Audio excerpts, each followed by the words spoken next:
I'm Healing Wolf from Healing Wolf Coaching, here to walk with you through the jungles of recovery.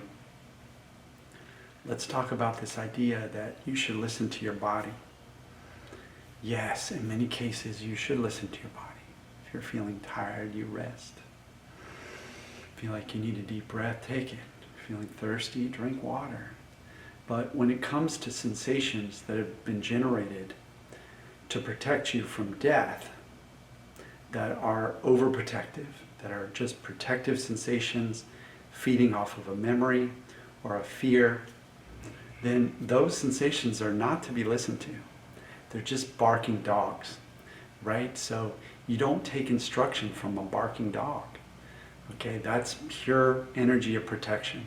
Dogs bark when they're trying to protect their owners, their territory, themselves. It's a pure aggressive reaction in a dog. We're not dogs, thankfully, so we don't have to bark. We don't have to listen to the bark. So you don't want to listen to a pain if the medical experts have told you that this pain is not related to a broken bone or a pathology or something that's a very real and detectable via tests medical condition, then you can know, along with some other criteria, that it's being generated by unconscious mind and that it's wired through some neurons. And so to unwire that, we don't listen to it. It wants to protect us. It wants to give us pain, so we stop living our lives. So our lives get really small and we go to bed and we hide. And the more we do that, the more we send feedback that, yeah, there is a danger, right? So that's why we don't listen to it. If we get an intense sensation when we start to do something, we're out doing something physical, but we know, like let's say we have a sensation of pain in our knee, but we've had our knees checked out. Our knees are okay. Or maybe there's some wrinkles on the inside. Maybe there's a little arthritis or there's a little something. But hey, we gotta live our lives, and we know exercise is good for that knee, right? So we say to that sensation, hey, thanks for giving me the message, but we're gonna keep doing this. We're gonna keep moving forward. And you'll be amazed when you don't listen to those sensations of pain, how much your capacity expands. It's almost like unconscious mind just says, wow, he's actually continuing to swim, even though I'm sending him a sensation of pain in his back. And he's keeping on swimming. So what happens? The sensations fade out. As unconscious mind realizes, hey, swimming is safe, movement is safe. So you don't want to listen to the sensations. Like if anxiety comes up, like anxiety sensations come up to make you more alert, if you're in a public situation, then the best thing to do is to stay in that situation. Don't listen to it. Take a breath if you need to. You can pause, but don't allow it to make your life smaller. You can rest. You can move into another room and take some breaths and meditate a little bit, but then go right back to your life. Don't allow those sensations to tell you what to do. Don't let them boss you around, because they're just barking dogs. You can walk down the street of almost any neighborhood in America at night, and a bunch of dogs are gonna be barking at you.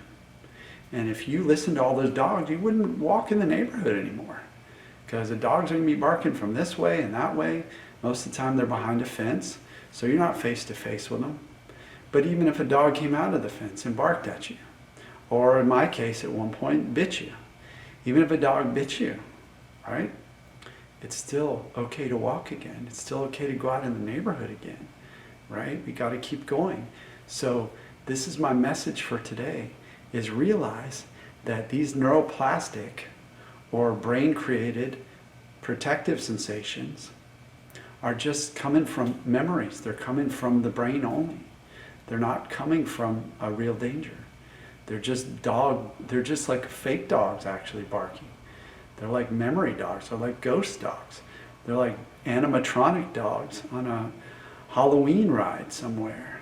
Like you go to a amusement park and there's a Halloween ride and there's these dogs barking, but they're just fake dogs. They're not even real. So would you listen to a fake dog? No, you wouldn't. It's programmed to bark. The way you deprogram it is you don't listen to it. You walk right past it. You get in the pool. You go for the drive. Go hang out with a friend. You get into your life. And when you do that, the dogs get quiet, right? The dogs quiet down. Why? Because the batteries run out on the electric dog after a while. Just bark themselves down to quiet. And with real dogs, it's the same deal. They're just bark, bark, bark, bark. And after a while, they're going to get bored with you. Just like the sensations. The sensations are not going to keep responding at the same level if you don't care. If you give them indifference, acceptance. Hey dog, how you doing? I ain't going to listen to you, but there you are. Hey, hey. That's what we say here in the South. We use a lot of that slang. Like, I ain't going to listen to you, dog. I'm going to walk right past. And when you walk right past, the dog will respect you. The dog will back off. If you run from the dog is going to chase you. And maybe even bite you. And we don't want that. So listen to the wolf, not the barking dog. I've been on this journey. I don't listen to these neuroplastic sensations. Don't give them any mind. Just keep on walking, keep on moving, keep on grooving, keep on living your life. I know you're recovering. I'm excited about your recovery. Reach out if you need some help. Visit healingwolfcoaching.com if you'd like to learn more about how I can help. And thank you for being here and supporting this channel. I'm trying to reach as many people as possible. When I was in the depths of my recovery, bedbound, videos like this kept me alive, quite literally. Like kept my head in the right space so that I could step out, so that I could begin to move beyond that bed, back into the world, back into life. And now I'm out walking with birds and alligators and turtles, and it's just a different life altogether. A beautiful life, full of rich experiences. So, carry on, keep smiling, keep laughing. I'll see you in the next video.